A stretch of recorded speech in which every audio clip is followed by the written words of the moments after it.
Hi ಎಲ್ರಿಗೂ ನಮಸ್ಕಾರ. Welcome back to my channel Sridhar's creations and blog. ಎಲ್ಲರೂ ಹೇಗಿದ್ದೀರಾ? ಹೋಪ್ ಎಲ್ಲರೂ ಚೆನ್ನಾಗಿದ್ದೀರಾ ಅಂತ ಭಾವಿಸ್ತಾ ಇದ್ದೀನಿ. ನಾನು ಕೂಡ ತುಂಬಾ ಚೆನ್ನಾಗಿದ್ದೀನಿ ಅಂತ ಹೇಳ್ತಾ ನಾನು ಇವತ್ತಿನ ವೀಡಿಯೋನ ಶುರು ಮಾಡೋಣ. ಇವತ್ತಿನ ವೀಡಿಯೋದ ಟಾಪಿಕ್ ಯಾವುದಪ್ಪ ಅಂತಂದರೆ, ಎಲ್ಲರೂ ಕೂಡ ಅಮೌಂಟ್ ಅನ್ನೋದು, ಮನಿ ಅನ್ನೋದು ತುಂಬಾ ಇಂಪಾರ್ಟೆಂಟ್ ಆಗಿರುತ್ತೆ. ಎಲ್ಲರ ಜೀವನದಲ್ಲೂ ಬೇಕಾಗಿರುವಂತಹ ಒಂದು ಮೇನ್ ಥಿಂಗ್ ಅಂತಲೇ ಹೇಳ್ಬೋದು. ಆದರೆ ನಾವು ಈ ಅಮೌಂಟ್ನ ಯಾವ್ಯಾವ ರೀತಿಯಲ್ಲಿ ನಾವು ಸ್ಪೆಂಡ್ ಮಾಡ್ತಾ ಇರ್ತೀವಿ ಮತ್ತು ಖರ್ಚು ಮಾಡಲಿಕ್ಕೆ ಏನೇನೆಲ್ಲ ಸರ್ಕಸ್ ಮಾಡ್ತಾ ಇರ್ತೀವಿ, ಆದರೂ ಕೂಡ ಈ ಅಮೌಂಟ್ ಅನ್ನೋದು ನಮ್ಮ ಹತ್ರ ಉಳಿತಾ ಇರಲ್ಲ. ಈ 10 ಮಿಸ್ಟೇಕ್ಸ್ನ ನಾವು ಮಾಡ್ತಾ ಇದ್ದರೆ ನಾವು ಅಮೌಂಟ್ನ ಉಳಿಸ್ಲಿಕ್ಕೆ ಸಾಧ್ಯ ಆಗೋದಿಲ್ಲ. ಸೊ ಹಾಗಾಗಿ ಈ ಮಿಸ್ಟೇಕ್ಸ್ಗಳನ್ನ ನಾನು ಕೂಡ ಅರ್ಲಿ ಮಾಡ್ತಾ ಇದ್ದೆ. ಇವತ್ತು ಈ ನಡುವೆ ಅದನ್ನೆಲ್ಲ ಬಿಟ್ಟಿದ್ದೀನಿ. ಸೊ ಹಾಗಾಗಿ ಈ ಒಂದು ಒಳ್ಳೆ ಇನ್ಫಾರ್ಮೇಷನ್ನ ನಾನು ನಿಮಗೆ ತಿಳಿಸ್ಬೇಕು ಅಂತ ಅಂದ್ಕೊಂಡಿದ್ದೀನಿ. ಸೊ ಹಾಗಾಗಿ ಈ ವಿಡಿಯೋನ ತಪ್ಪದೇ ನೋಡಿ. ನೀವು ಯಾರಾದರೂ ಇದೇ ಥರ ನೀವು ಏನಾದರೂ ಮಿಸ್ಟೇಕ್ ಮಾಡ್ತಾ ಇದ್ದೀರಾ ಅಂತಂದರೆ, ನಿಮಗೂ ಕೂಡ ಈ ವಿಡಿಯೋದಲ್ಲಿ ನೀವೇನು ಮಿಸ್ಟೇಕ್ ಮಾಡ್ತಾ ಇದ್ದೀರಾ ಅಂತೇಳಿ ಗೊತ್ತಾಗ್ಬೋದು ಅನ್ನುವಂಥದ್ದು ನನ್ನ ಭಾವನೆ. ಸೊ ಹಾಗಾಗಿ ಯಾರಾದರೂ ಮೊದಲನೇ ಸರಿ ನನ್ನ ಚಾನಲ್ನ ನೋಡ್ತಾ ಇದ್ದೀರಾ ಅಂತಂದರೆ, ಸೊ ಪ್ಲೀಸ್ ನನ್ನ ಚಾನಲ್ಗೆ ಸಬ್ಸ್ಕ್ರೈಬ್ ಮಾಡ್ಕೊಂಡು ನೋಡಿ. ಹಾಗೆ ನಿಮ್ಮ ಅನಿಸಿಕೆ ಅಭಿಪ್ರಾಯಗಳನ್ನೂ ಕೂಡ ಕಮೆಂಟ್ ಸೆಕ್ಷನ್ಲಿ ತಿಳಿಸಿ.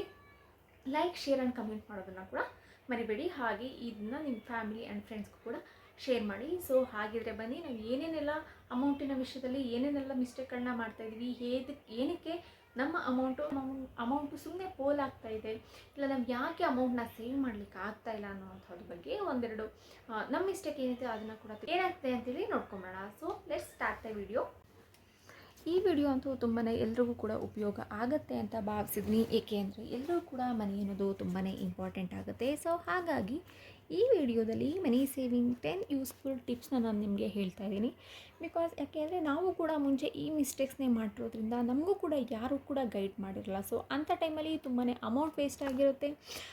ಸೊ ಹಾಗಾಗಿ ಅಟ್ಲೀಸ್ಟ್ ಯಾರಿಗಾದರೂ ಯೂಸ್ ಆಗುತ್ತೆ ಅನ್ನೋ ಭಾವನೆಯಿಂದ ಇವತ್ತು ಈ ವಿಡಿಯೋನ ಮಾಡ್ತಾಯಿದ್ದೀನಿ. ಸೊ ಇದರಲ್ಲಿ ಯಾರಿಗಾದರೂ ಒಬ್ರಿಗಾದರೂ ಯೂಸ್ ಆದ್ರೂ ಕೂಡ ನಾನು ವಿಡಿಯೋ ಮಾಡೋದಕ್ಕೆ ಇದು ಸಾರ್ಥಕ ಅನಿಸುತ್ತೆ. ಸೊ ನಾನು ಯೂಟ್ಯೂಬ್ ಚಾನಲ್ನ ಕ್ರಿಯೇಟ್ ಮಾಡಿದ್ದು ಕೂಡ ಇದೇ ಉದ್ದೇಶಕ್ಕೆ, ಗೊತ್ತಿರುವಷ್ಟನ್ನು ಬೇರೆಯವ್ರಿಗೆ ಶೇರ್ ಮಾಡಬೇಕು. ಹಾಗೆ ನಾವು ಏನಾದರೂ ಹೇಳ್ಕೊಂಡಾಗ ನಮ್ಮ ಮನಸ್ಸು ಕೂಡ ಹಗುರ ಆಗುತ್ತೆ ಮತ್ತು ನಾವು ಏನಾದರೂ ಹೊಸದಾಗಿ ಕಲೀಲಿಕ್ಕೂ ಕೂಡ ಯೂಸ್ ಆಗುತ್ತೆ. ಸೊ ಅದರಿಂದ ಹಾಗಾಗೋಸ್ಕರ ನಾನು ಕೂಡ ಯೂಟ್ಯೂಬ್ ಚಾನಲ್ನ ಕ್ರಿಯೇಟ್ ಮಾಡಿದ್ದು. ಸೊ ಹೋಪ್ ಈ ವಿಡಿಯೋ ಎಲ್ಲರಿಗೂ ಕೂಡ ಇಷ್ಟ ಆಗುತ್ತೆ ಅಂತ ಭಾವಿಸ್ತಾ ಇದ್ದೀನಿ. ಇಷ್ಟ ಆಯಿತು ಅಂತಂದರೆ ಸೊ ಪ್ಲೀಸ್ ನನ್ನ ಚಾನಲ್ಗೆ ಸಬ್ಸ್ಕ್ರೈಬ್ ಆಗೋದನ್ನು ಕೂಡ ಮರಿಬೇಡಿ. ಸೊ ಹಾಗಾಗಿ ಮನಿ ಅನ್ನೋದು ಎಲ್ಲರೂ ಕೂಡ ತುಂಬಾ ಇಂಪಾರ್ಟೆಂಟ್ ಆಗಿರುತ್ತೆ. ಕಷ್ಟಪಟ್ಟು ಊಟ ಇಲ್ಲದೆ, ನಿದ್ದೆ ಇಲ್ಲದೆ ನಾವು ದುಡಿದಿರ್ತೀವಿ. ಆದರೆ ನಾವು ಅದನ್ನ ಸರಿಯಾದ ಟೈಮಲ್ಲಿ ಇನ್ವೆಸ್ಟ್ ಮಾಡದೇ ಇರೋದ್ರಿಂದ ನಾವು ದುಡಿತಾನೆ ಇರ್ತೀವಿ ಜೀವನ ಪೂರ್ತಿ. ಅದೇ ಕೊನೆಯವರೆಗೂ ಕೂಡ ದುಡಿತಾ ಇರ್ತೀವಿ. ಆದರೆ ಯಾವುದೇ ರೀತಿಯ ರಿಟರ್ನ್ಸ್ ಅನ್ನೋದು ನಮಗೆ ಬರೋದಿಲ್ಲ. ನಾವು ಸುಮ್ಮನೆ ಖರ್ಚು ಮಾಡೋದಕ್ಕಿಂತ ಈ ಟಿಪ್ಸ್ನ ಯೂಸ್ ಮಾಡಿದ್ರೆ ಅಟ್ಲೀಸ್ಟ್ ನಮಗೊಂದು ಸ್ವಲ್ಪ ಹಣನಾದರೂ ನಾವು ಉಳಿಸ್ಬೋದು ಅನ್ನೋ ಉದ್ದೇಶದಿಂದ ಈ ವಿಡಿಯೋನ ನಾನು ಮಾಡ್ತಾಯಿದ್ದೀನಿ. ಮೊದಲನೇಗೆ ಅನ್ಪ್ಲ್ಯಾನ್ಡ್ ಪ್ಲ್ಯಾನಿಂಗ್ಸ್ ಆಗಿರುತ್ತೆ.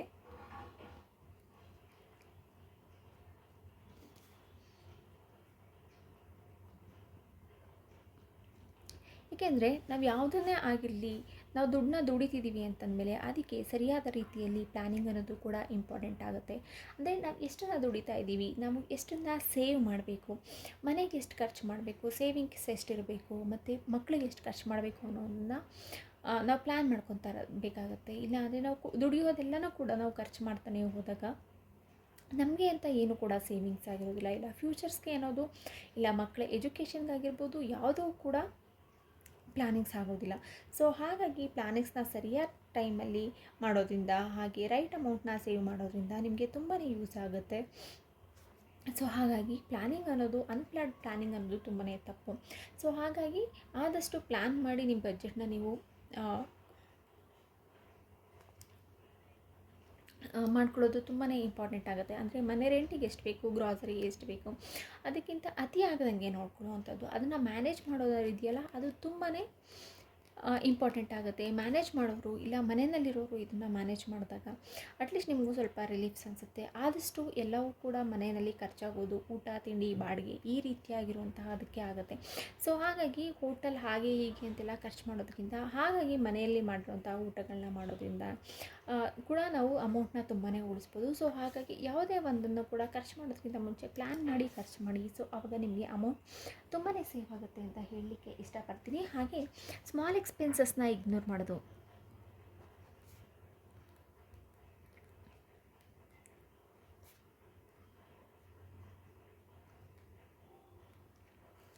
ಓ ಇದು ₹10 ₹20 ₹50 ನನಗೆ ಯಾವುದೇ ರೀತಿಯ ಅಮೌಂಟ್ ಅಲ್ಲ ಅಂತೇಳಿ ಡೈಲಿ ನಾವು ಈ ರೀತಿಯ ₹10 ಆಗಿರ್ಬೋದು, ₹50 ₹20ನ ಇಗ್ನೋರ್ ಮಾಡಿದ್ರೆ ನೀವು 1 ಮಂತಲ್ಲಿ ನೀವು ಇದನ್ನ ಟೋಟಲ್ ಮಾಡಿದಾಗ ಟೋಟಲ್ ಅಮೌಂಟ್ ನಿಮಗೆ ಮೋರ್ ದೆನ್ 1000 ಆರ್ 2000 ಆಗಿರುತ್ತೆ. ಸೊ ಹಾಗಾಗಿ ನಿಮ್ಗೆ ಅನ್ನಿಸ್ಬೋದು, ಇಲ್ಲ ಯಾರೋ ಹೇಳ್ತಾರೆ ₹10 ₹20ಗೆಲ್ಲ ನೀನು ಕಂಜೂಸ್ತನ ಮಾಡ್ತೀಯಾ ಹಾಗೆ ಹೀಗೆ ಅಂತ.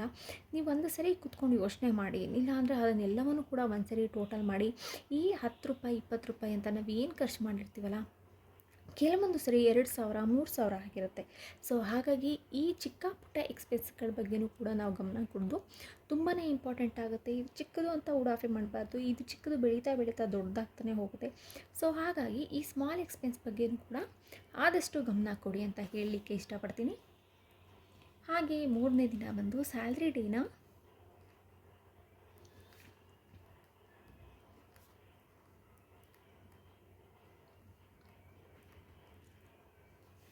ತುಂಬ ಜನ ಏನು ಮಾಡ್ತಾರೆ ಅಂದರೆ ಸ್ಯಾಲ್ರಿ ಬಂದಿದ್ದ ತಕ್ಷಣ ಸೆಲೆಬ್ರೇಟ್ ಮಾಡಲಿಕ್ಕೆ ಶುರು ಮಾಡ್ತಾರೆ. ಅಂದರೆ ಎಕ್ಸಾಂಪಲ್ ಪಾರ್ಟಿ ಆಗಿರ್ಬೋದು, ಹೋಟೆಲ್ಸ್ ಫುಡ್ ಆಗಿರ್ಬೋದು,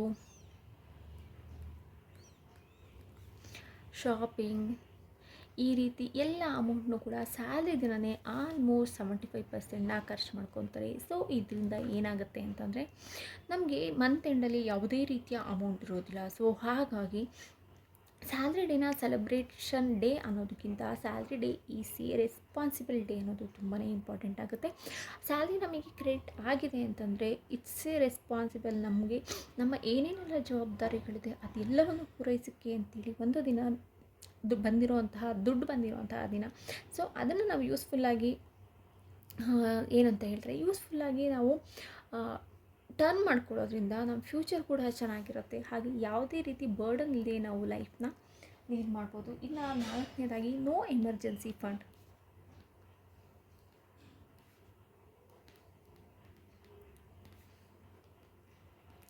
ಸೊ ಇತ್ತೀಚಿನ ದಿನಗಳಲ್ಲಿ ಎಮರ್ಜೆನ್ಸಿ ಫಂಡ್ ಅನ್ನೋದು ತುಂಬಾ ಇಂಪಾರ್ಟೆಂಟ್. ಅಂದರೆ ಯಾವಾಗ ಏನಾಗುತ್ತೆ ಅನ್ನೋದು ಗೊತ್ತಾಗಲ್ಲ, ಯಾರಿಗೆ ಏನಾಗುತ್ತೆ ಅನ್ನೋದು ಗೊತ್ತಾಗಲ್ಲ. Specially ಹಾಸ್ಪಿಟಲ್ಸ್ಗೆ,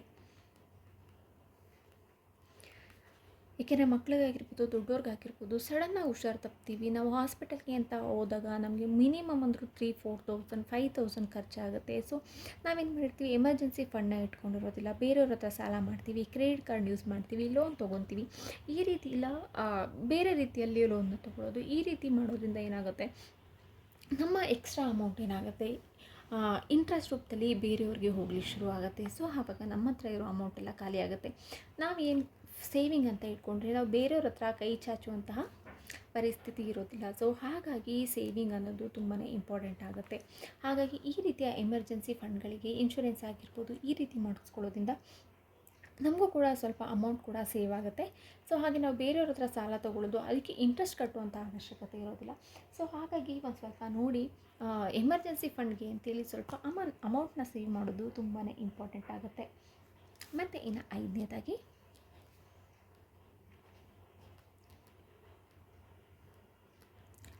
only earning no investing.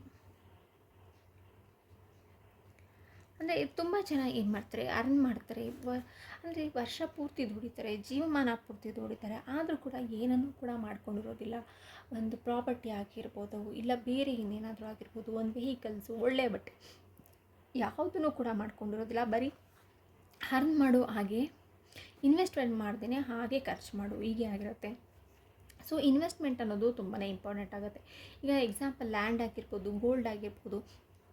ಇವಾಗ ಎಕ್ಸಾಂಪಲ್ ನಮಗೆ ಗೊತ್ತಿರ್ಬೋದು, ನಾವೆಲ್ಲ ಚಿಕ್ಕದ್ರಲ್ಲಿದ್ದಾಗ ಗೋಲ್ಡ್ ಅನ್ನೋದು ಬರೀ 500-600 ಆದರೆ ಇವತ್ತು ನಿಜ ಅದೇ ರೇಟಲ್ಲಿ ಇದೆಯಾ ಗೊತ್ತಲ್ವಾ? ನಮ್ಗೆ 10,000ಗಿಂತ ಕ್ರಾಸ್ ಆಗಿದೆ. ಅದೇ ನಾವೆಲ್ಲ ಚೆನ್ನಾಗಿ ದುಡಿಯುವಾಗ ಅಪ್ಪ ಅಮ್ಮ ಎಲ್ಲರೂ ಕೂಡ ಗೋಲ್ಡ್ ಇನ್ವೆಸ್ಟ್ಮೆಂಟ್ ಮೇಲೆ ಅಟ್ಲೀಸ್ಟ್ ಅದು ಒಂದು ಗೊತ್ತಿದ್ದಿದ್ರೆ, ಇಲ್ಲ ಲ್ಯಾಂಡ್ ಆಗಿರ್ಬೋದು, ಇವತ್ತಿನ ಲ್ಯಾಂಡ್ ಅಂತೂ ಚಿನ್ನಕ್ಕಿಂತಲೂ ತುಂಬ ದುಬಾರಿ ಆಗಿದೆ. ಸೊ ಹಾಗಾಗಿ ಈ ರೀತಿಯಾಗಿರುವಂತಹ ಕೆಲವೊಂದು ಪ್ರಾಪರ್ಟಿ ಮೇಲೆ ಇನ್ವೆಸ್ಟ್ ಮಾಡೋದ್ರಿಂದ ನಾವು ದುಡಿತಿಲ್ಲ ಅಂತಂದ್ರೂ ಕೂಡ ಅಲ್ಲಿ ಅಮೌಂಟ್ ನಮಗೆ ಬೆಳೀತಾ ಹೋಗುತ್ತೆ. ಹಾಗಾದಾಗ ಏನಾಗುತ್ತೆ ಅಂತಂದರೆ ನಮಗೊಂದು ಅಮೌಂಟ್ ನಮಗೆ ಸಿಗ್ಲಿಕ್ಕೆ ಶುರು ಆಗುತ್ತೆ. ಸೊ ಹಾಗಾಗಿ ಬರೀ ಅರ್ನ್ ಮಾಡೋದಲ್ಲ, ಒಂದು ಸ್ವಲ್ಪ ಭಾಗ ಅಟ್ಲೀಸ್ಟ್ 10% ಆದ್ರೂ ಇನ್ವೆಸ್ಟ್ ಮಾಡಲಿಕ್ಕೆ ಅಂತ ಗಮನ ಕೊಡೋದ್ರಿಂದ ನಮ್ಮ ಇನ್ವೆಸ್ಟ್ಮೆಂಟ್ ಕೂಡ ಡಬಲ್ ಆಗುತ್ತೆ. ನಮಗೆ ಕೊನೆ ಕಾಲದಲ್ಲಿ ಅಟ್ಲೀಸ್ಟ್ ನಾವು ಕೆಲಸ ಮಾಡಲಿಕ್ಕೆ ಆಗ್ತಿಲ್ಲ ಅನ್ನೋವಂಥ ಟೈಮಲ್ಲೂ ಕೂಡ ನಮಗೆ ಹೆಲ್ಪ್ ಆಗುತ್ತೆ ಅಂತ ಹೇಳಲಿಕ್ಕೆ ಇಷ್ಟಪಡ್ತೀನಿ. ಸೊ ಹಾಗಾಗಿ ಇನ್ವೆಸ್ಟ್ಮೆಂಟ್ ಕಡೆ ಕೂಡ ಗಮನ ಕೊಡೋದು ತುಂಬಾ ಇಂಪಾರ್ಟೆಂಟ್. ಮತ್ತು 6ನೇ ವಿಷಯಕ್ಕೆ ಬಂದರೆ ಕಂಪೇರಿಂಗ್ ವಿತ್ ಅದರ್ಸ್.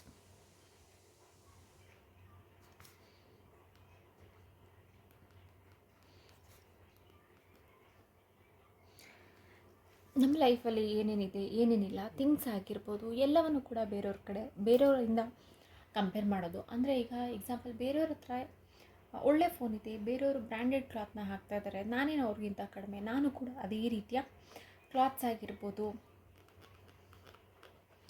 ಮೊಬೈಲ್ ಆಗಿರ್ಬೋದು, ವಾಚ್, ಈ ರೀತಿಯಾಗಿರುವಂತಹ ಥಿಂಗ್ಸ್ಗಳಿಗೆ ತುಂಬ ಅಟ್ರ್ಯಾಕ್ಟ್ ಆಗಿ ಅದ್ರ ಮೇಲೆ ಇನ್ವೆಸ್ಟ್ ಮಾಡ್ತಾ ಹೋಗೋದು, ಕಂಪೇರಿಂಗ್ ಮಾಡ್ಕೊಳ್ಳೋದು ಅವ್ರ ಲೈಫ್ ಸ್ಟೈಲ್ ಜೊತೆ ನಮ್ಮ ಲೈಫ್ ಸ್ಟೈಲ್ ಜೊತೆ, ಹಾಗೆ ನಮ್ಮ ಹತ್ರ ಏನೇನಿದೆ ಅಂತ ಕಂಪೇರ್ ಮಾಡ್ಕೊಳ್ಳೋದು. ಇದರಿಂದ ತುಂಬಾ ಎಫೆಕ್ಟ್ ಆಗುತ್ತೆ. ಏಕೆ ಅಂತಂದರೆ ಅವ್ರಿಗೆ ಬ್ಯಾಕ್ ಸಪೋರ್ಟ್ ಅಂತ ಇರುತ್ತೆ, ಅವ್ರು ಖರ್ಚು ಮಾಡ್ತಿರ್ತಾರೆ, ಅವ್ರಿಗೆ ಅಷ್ಟೇ ಆದಂಥ ಇನ್ಕಮ್ ಇರುತ್ತೆ. ಅದನ್ನು ನಾವು ಯೋಚನೆ ಮಾಡಲ್ಲ. ಅವ್ರು ಇವತ್ತು ತೊಗೊಂಡಿದ್ರೆ ನಾನು ನೆಕ್ಸ್ಟ್ ಮಂತ್ ತೊಗೋಬೇಕು ಅನ್ನೋಂಥ ಒಂದು ಜಿದ್ದಿಗೆ ಬಿದ್ದು ನಾವು ಖರ್ಚು ಮಾಡೋದ್ರಿಂದ ಅಮೌಂಟ್ ಅನ್ನೋದು ಕಂಪ್ಲೀಟಾಗಿ ಲಾಸ್ ಆಗುತ್ತೆ.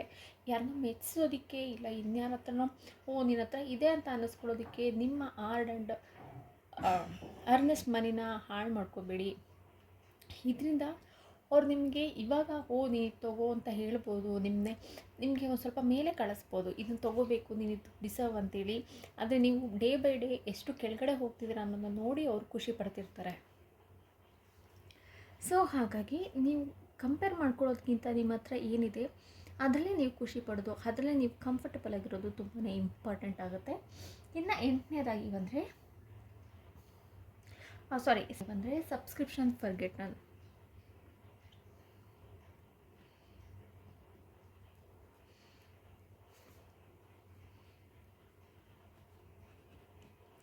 ಎಕ್ಸಾಂಪಲ್ ನಾವು ತುಂಬಾ ತೊಗೊಂಡಿರ್ತೀವಿ, ಏನೋ ಕಲಿತೀವಿ, ಆನ್ಲೈನ್ ಕೋರ್ಸ್ ಆಗಿರ್ಬೋದು, ಆದರೆ ನಾವು ಕಾಲ ಕಳೆದಂತೆ ನಮ್ಮ ಕೆಲಸದಲ್ಲಿ ನಾವು ಬ್ಯುಸಿ ಆಗಿರೋದ್ರಿಂದ ನಾವು ಅದು ಯಾವುದನ್ನೂ ಕೂಡ ಮಾಡಲಿಕ್ಕಾಗಲ್ಲ. ಸೊ ಅದೇನಾಗ್ತಿರುತ್ತೆ, ಮಂತ್ಲಿ ಅಮೌಂಟ್ ಹೋಗ್ತಾ ಇರುತ್ತೆ, ಅದು ನಮ್ಗೆ ಗೊತ್ತೇ ಆಗಲ್ಲ. ಎಕ್ಸಾಂಪಲ್ OTT ಆಗಿರ್ಬೋದು, ಇಲ್ಲ ಆನ್ಲೈನ್ ಅಪ್ಲಿಕೇಶನ್ಸ್,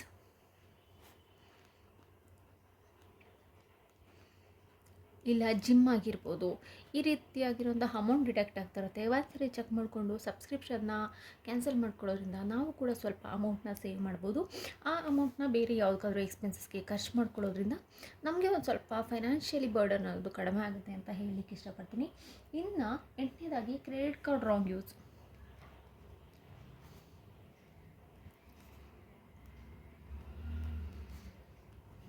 ಕ್ರೆಡಿಟ್ ಕಾರ್ಡ್ ಅಂದು ಇವತ್ತಿನ ದಿನಗಳಲ್ಲಿ ಎಲ್ಲರ ಹತ್ರನೂ ಇರುತ್ತೆ. ಸೊ ಕ್ರೆಡಿಟ್ ಕಾರ್ಡನ್ನ ನಾವು ಕರೆಕ್ಟಾಗಿ ಯೂಸ್ ಮಾಡಿದ್ರೆ ಅದರಿಂದ ಬೆನಿಫಿಟ್ಸು ಇದೆ, ಹೌದು, ಹಾಗೆ ಅದರಷ್ಟು ಡಿಸಡ್ವಾಂಟೇಜಸ್ ಕೂಡ ಇದೆ. ಸೊ ಹಾಗಾಗಿ ಕ್ರೆಡಿಟ್ ಕಾರ್ಡನ್ನ ಕರೆಕ್ಟಾಗಿ ಯೂಸ್ ಮಾಡೋದ್ರಿಂದ, ಅದಕ್ಕೆ ಮಂತ್ಲಿ ಪೇಮೆಂಟ್ ಮಾಡೋದ್ರಿಂದ ನಮಗೆ ತುಂಬಾ ಅಂದರೆ ರಿಟರ್ನ್ ಕೂಡ ಅಮೌಂಟ್ ಬರುತ್ತೆ ಅನ್ನೋದು ಎಷ್ಟು ಸತ್ಯನೋ, ನಾವು ಕರೆಕ್ಟಾಗಿ ಪೇ ಮಾಡಲಿಲ್ಲ ಅಂತಂದರೆ ನಮ್ಗೆ ಹೆಂಗೆ ಬೇಕೋ ಹಂಗೆ ಪೇ ಮಾಡೋದು, ಇಲ್ಲ ಪೇ ಮಾಡುವಂಥ ದಿನನ ಮರೆಯೋದು, ಲೇಟ್ ಪೇಮೆಂಟ್ ಮಾಡೋದು, ಈ ರೀತಿಯಾದಂಥ ಒಂದು ಮಿಸ್ಟೇಕ್ಸ್ನ ಮಾಡೋದ್ರಿಂದ ನಮಗೆ ಅಷ್ಟೇ ದೊಡ್ಡ ಮಟ್ಟದಲ್ಲಿ ಲಾಸ್ ಆಗುತ್ತೆ ಅನ್ನೋದು ಕೂಡ ತುಂಬಾ ನಿಜ. ಇದನ್ನು ಕ್ರೆಡಿಟ್ ಕಾರ್ಡನ್ನ ಯೂಸ್ ಮಾಡಿ ಅದರ ಬಗ್ಗೆ ತಿಳ್ಕೊಳ್ಳದೆ ಕ್ರೆಡಿಟ್ ಕಾರ್ಡನ್ನ ಯೂಸ್ ಮಾಡಿ ತುಂಬ ಜನ ತುಂಬ ರೀತಿಯ ಪ್ರಾಬ್ಲಮ್ಸ್ಗೆ ಕೂಡ ಸಿಕ್ಕಾಕೊಂಡಿದ್ದಾರೆ, ನಾವು ಎಷ್ಟೋ ನೋಡಿರ್ತೀವಿ. ಸೊ ಹಾಗಾಗಿ ಕ್ರೆಡಿಟ್ ಕಾರ್ಡನ್ನ ಯೂಸ್ ಮಾಡೋದಕ್ಕಿಂತ ಮುಂಚೆ ಕರೆಕ್ಟಾಗಿ ಇನ್ಫಾರ್ಮೇಷನ್ನ ತಿಳ್ಕೊಂಡು ಕ್ರೆಡಿಟ್ ಕಾರ್ಡನ್ನ ಯೂಸ್ ಮಾಡಿ, ಹಾಗೆ ಕರೆಕ್ಟಾಗಿರೋ ಕ್ರೆಡಿಟ್ ಕಾರ್ಡನ್ನ ಯೂಸ್ ಮಾಡಿ ಟೈಮಿಗೆ ಸರಿಯಾಗಿ ಪೇ ಮಾಡೋದ್ರಿಂದ ಅಮೌಂಟ್ನ ನೀವು ಉಳಿಸ್ಬೋದು ಅಂತ ಹೇಳಲಿಕ್ಕೆ ಇಷ್ಟಪಡ್ತೀನಿ. ಇನ್ನು 9ನೇದಾಗಿ ಅಟ್ರ್ಯಾಕ್ಟ್ ಟುವರ್ಡ್ಸ್ ಆಫರ್ಸ್.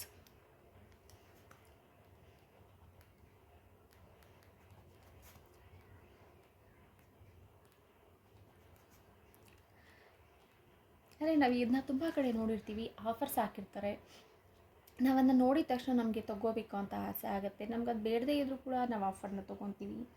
ಮತ್ತು ತುಂಬ 1 ಬೈ ಗೆಟ್ 1 ಫ್ರೀ ಆಗಿರ್ಬೋದು, ಈ ರೀತಿ ತುಂಬ ಆಫರ್ಸ್ ಬರ್ತಿರುತ್ತೆ. ಆದರೆ ನಮ್ಗೆ ಅದು ಅವಶ್ಯಕತೆ ಇರೋದಿಲ್ಲ. ಈ ರೀತಿಯಾಗಿರೋ ಸುಮ್ಮನೆ ತೊಗೊಂಬಂದು ಅದರಿಂದ ಯಾವುದೇ ರೀತಿ ಯೂಸ್ ಆಗ್ತಾನೆ ನಾವು ತುಂಬ ಅಮೌಂಟ್ನ ಖರ್ಚು ಮಾಡ್ಕೊತೀವಿ. ಆಫರ್ಸ್ ಅನ್ನೋದೇ ಹಾಗೆ ನಮ್ಮನ್ನ ಅಟ್ರ್ಯಾಕ್ಟ್ ಮಾಡಲಿಕ್ಕೆ ಅಂತ ಕೊಟ್ಟಿರ್ತಾರೆ. ಸೊ ಅದನ್ನು ನಾವು ತೊಗೊಳೋದ್ರಿಂದ ನಮ್ಗೆ ಯಾವುದೇ ಯೂಸ್ ಇಲ್ಲದೇ ಇದ್ದರೂ ಕೆಲವೊಂದು ಪ್ರಾಡಕ್ಟ್ನ ನಾವು ತೊಗೊಳೋದ್ರಿಂದ ಅದು ಯಾವುದೇ ರೀತಿ ಯೂಸ್ ಆಗೋದಿಲ್ಲ. ಸೊ ಆದಷ್ಟು ಈ ಆಫರ್ಸ್ಗೆ ಅಟ್ರ್ಯಾಕ್ಟ್ ಆಗೋದನ್ನು ಬಿಟ್ಟು ನಮ್ಗೆ ಏನು ಬೇಕೋ ಅದನ್ನಷ್ಟೇ ತೊಗೊಂಬರೋದ್ರಿಂದ ನಮಗೂ ಕೂಡ ಅಮೌಂಟ್ ಕೂಡ ಸೇವ್ ಆಗುತ್ತೆ, ಅದು ಯಾವುದೇ ರೀತಿ ವೇಸ್ಟೇಜ್ ಕೂಡ ಆಗೋದಿಲ್ಲ. ಇನ್ನು 10ನೇದಾಗಿ ನಾವು ಮಂತ್ಲಿ ಬಡ್ಜೆಟ್.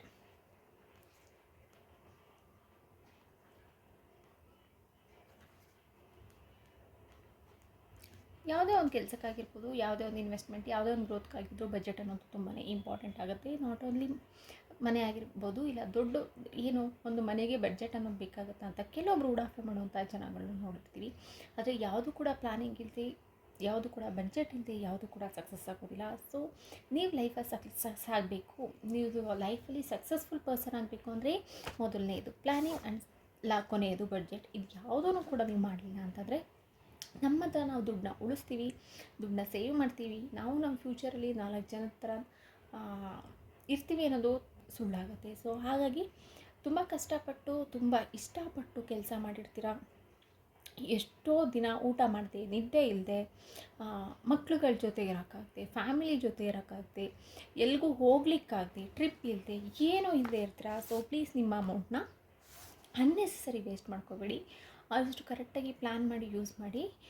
ಬಿಕಾಸ್ ಕೆಲವೊಬ್ರಿಗೆ ಗೊತ್ತಿರುತ್ತೆ ಏನೋ ಪ್ಲ್ಯಾನ್ ಮಾಡದೆ ನಾವು ಯಾವ ರೀತಿ ಬೆಳೆದಿರ್ತೀವಿ ಅನ್ನೋವಂಥದ್ದು. ಸೊ ಅಟ್ಲೀಸ್ಟ್ ನಮ್ಮ ಮಕ್ಕಳಿಗೆ ಒಂದು ಸೇಫ್ ಆ್ಯಂಡ್ ಸೆಕ್ಯೂರ್ಡ್ ಕೊಡಲಿಲ್ಲ ಅಂತಂದರೂ ಕೂಡ ಅಟ್ಲೀಸ್ಟ್ ಒಂದು ಮಟ್ಟಿಗೆ ನಾವು ಅವ್ರಿಗೆ ಒಂದು ಎಜುಕೇಷನ್ನಾದರೂ ಕೊಡ್ಬೋದು ಅನ್ನೋ ಒಂದು ಉದ್ದೇಶದಿಂದ ಇವತ್ತು ಈ ವಿಡಿಯೋನ ಮಾಡ್ತಾಯಿದ್ದೀನಿ. ಹೋಪ್ ಎಲ್ರಿಗೂ ಇಷ್ಟ ಆಯಿತು ಅಂತ ಭಾವಿಸ್ತಾ ಇದ್ದೀನಿ, ಇಷ್ಟ ಆಗುತ್ತೆ ಅಂತ ನಾನು ಅಂದ್ಕೊತೀನಿ. ಮತ್ತು ಮುಂದಿನ ವೀಡಿಯೋದಲ್ಲಿ ಮತ್ತೊಂದು ಕಂಟೆಂಟ್ ಜೊತೆ ಖಂಡಿತ ಸಿಗ್ತೀನಿ ಅಂತ ಹೇಳ್ತಾ ಇವತ್ತಿಗೆ ಈ ವಿಡಿಯೋ ಮುಗಿಸ್ತೀನಿ. ಯಾರೆಲ್ಲ ನಂಗೆ ಸಪೋರ್ಟ್ ಮಾಡ್ತಾಯಿದ್ದಾರೆ ಎಲ್ರಿಗೂ ಥ್ಯಾಂಕ್ ಯು ಸೋ ಮಚ್. ಹೀಗೆ ಸಪೋರ್ಟ್ ಮಾಡ್ತಾಯಿರಿ. ಹಾಗೆ ಹೊಸಬ್ರಾಗಿದ್ದರೆ ಪ್ಲೀಸ್ ನನ್ನ ಚಾನಲ್ಗೆ ಸಬ್ಸ್ಕ್ರೈಬ್ ಮಾಡ್ಕೊಳ್ಳಿ. Thank you all.